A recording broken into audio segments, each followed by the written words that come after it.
নমস্কাৰ, জেছ মটিভেটৰ আছাম চেনেলৰ এটা নতুন ভিডিঅ'ক লৈ আপোনাক স্বাগতম জনাইছোঁ।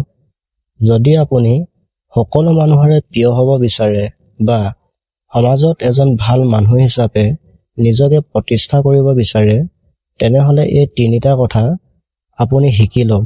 সকলো মানুহে আপোনাক লগ পাবৰ বাবে ৰৈ থাকিব। এই তিনিটা কথা সদায় মনত ৰাখিব। প্ৰথম তথা সকলোতকৈ গুৰুত্বপূৰ্ণ কথাটো হৈছে কিছুমান সৰু সৰু কথা যিবোৰ মানুহে কেতিয়াও ধ্যান নিদিয়ে, সেইবাবে যিকোনো ক্ষেত্ৰত সফল হ'ব নোৱাৰে।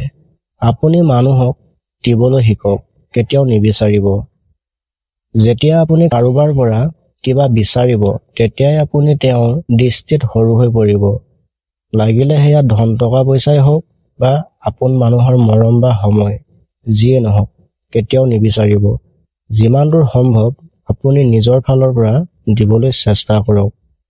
হয়তো বহুত মানুহে ক'ব পাৰে, মইতো ইমান ধনী নহয়, মোৰ হাতত ইমান পইচা নাই, সকলোকেই বিলাই দিম, যিয়ে বিচাৰে তাকেই দিম, মোৰ লগততো ইমান সময় নাই, মই সকলোৰে লগত টাইম পাছ কৰিম বা সকলোবোৰ সময়ত ময়ে দিম, মোকচোন কোনেও দিব নিবিচাৰে। এইটো কথা নহয়। কথাটো হৈছে আপুনিও অনুকম্পা দেখাওক, আপোনাৰ নিজক নহয়। আপুনি তেওঁলোকক সহানুভূতি প্ৰকাশ কৰক। যদি আপুনি আন কাৰোবাক সন্মান কৰে, মৰম ভালপোৱা দিয়ে, অলপ সময় দিয়ে, বিপদৰ সময়ত যদি অলপ সহায় কৰে, তেন্তে আপোনাৰ বাবে ই এটা বৃহৎ সফলতা। যদি আপুনি বিচাৰে মানুহে আপোনাৰ প্ৰতি আকৰ্ষিত হওক, আপুনি যদি সমাজত এজন আদৰ্শৱান প্ৰভাৱশালী ব্যক্তি হিচাপে নিজকে গঢ়িব বিচাৰে, তেনেহ'লে আজিৰ পৰাই আপোনাৰ কিছুমান স্বভাৱ সলনি কৰক বা পৰিৱৰ্তন কৰক। এইখিনিতে এটা কথা কওঁ, জেছ মটিভেটৰ আছাম চেনেলটো এটা সম্পূৰ্ণ নতুন চেনেল হয়। আপোনালোকৰ অকণমান মৰম আৰু ছাপোৰ্ট পালে আমি এই চেনেলটো আগবঢ়াই নিবৰ বাবে সুবিধা হ'ব। সকলোৰে চেনেলটো ছাবস্ক্ৰাইব কৰি বেল আইকনটো অল কৰি থ'ব নাপাহৰিব, যাতে পৰৱৰ্তী ভিডিঅ'সমূহৰ নটিফিকেশ্যন আপুনি মিছ কৰিব লগা নহয়। দ্বিতীয় কথাটো হ'ল, এজন ব্যক্তিৰ কোনো গুৰুত্ব বা মূল্য নাথাকে। গুৰুত্ব থাকে সেই ব্যক্তিজনৰ চিন্তা চৰ্চাত। আপুনি আনৰ কথা শুনিবলৈ আৰু বুজিবলৈ শিকক।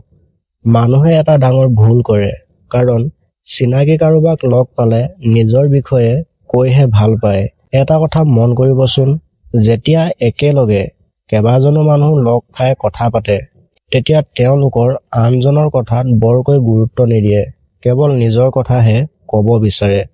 তেওঁলোকে কাৰো কথা ধ্যান দি শুনিব নিবিচাৰে। যেতিয়ালৈকে আপুনি আপোনাৰ সন্মুখজনৰ কথা নুবুজিব বা বুজিবৰ চেষ্টা নকৰিব, তেতিয়ালৈকে আপুনি আপোনাৰ সন্মুখজনৰ কেতিয়াও প্ৰিয় হ'ব নোৱাৰিব। আপোনালোকৰ এটা আত্মীয় ৰিলেশ্যনশ্বিপ গঢ়ি নুঠিব, কাৰণ আপুনি তেওঁৰ কথা শুনিব বা বুজিব চেষ্টাই কৰা নাই। আপুনি কেৱল নিজৰ কথাহে ক'ব বিচাৰিছে। আপুনি কি ভাল পায়, কি বিচাৰে, আপোনাৰ সপোন কি, সেই সকলোবোৰ আপুনিহে তেওঁক ক'ব বিচাৰিছে, কাৰণ আপোনাৰ ফ'কাছ কেৱল আপোনাৰ নিজৰ ওপৰতে কৰিছে। আৰু এনে কৰিলে আপুনি কেতিয়াও সন্মুখজনৰ প্ৰভাৱশালী হ'ব নোৱাৰে, কাৰণ যিজন মানুহে কেৱল নিজৰ কথাহে ক'ব বিচাৰে, তেনে মানুহক কামোৰ যেন লাগে বা তেনেদৰে ভাবিবলৈ আৰম্ভ কৰে, বৰিং যেন লাগে, তেনে মানুহক মানুহে অশান্তি পায়।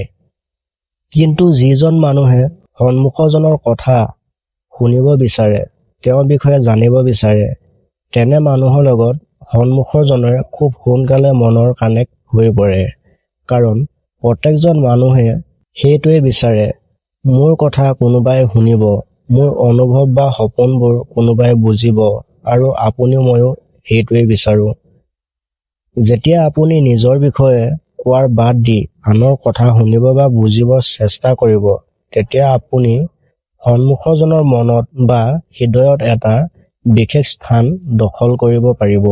যিজন ব্যক্তিৰ কথা আপুনি মন দি শুনিব, তেওঁৰ মনত তেতিয়া এইটোৱে ভাবিব, আপুনি তেওঁৰ মনৰ কথা বুজি পাইছে, আপুনি তেওঁৰ আৱেগ অনুভূতিবোৰক সন্মান কৰিছে। যেতিয়া আপুনি সন্মুখৰ জনৰ কথা শুনিব, তেওঁ তেতিয়া যিকোনো কথা সকলোতকৈ আগত আপোনাক ক'ব বিচাৰিব, আপোনাক লগ পোৱাৰ বাবে চেষ্টা কৰিব। তৃতীয় কথা, মানুহৰ প্ৰশংসা কৰিবলৈ শিকক, উৎসাহ দিবলৈ শিকক। যিকোনো এজন উদাস মানুহক যেতিয়া আপুনি প্ৰশংসা কৰিব, সাহস দিব, তেওঁৰ মুখত এটা ধুনীয়া হাঁহি দেখিব। কিয়নো নিজৰ বিষয়ে আনে ভালকৈ ক'লে সকলো মানুহেই ধন্য হয়, সুখী হয়। সকলোৱে বিচাৰে তেওঁক কোনোবাই প্ৰশংসা কৰক, আপুনি আৰু ময়ো বিচাৰো। আজিলৈ ভিডিঅ'টো ইমানেই। ভিডিঅ'টো চাই কেনে পালে জনাবলৈ নাপাহৰিব। ভিডিঅ'টো চাই ভাল লাগিলে ভিডিঅ'টো লাইক এটা কৰি চেনেলটো ছাবস্ক্ৰাইব কৰি দিব। ধন্যবাদ।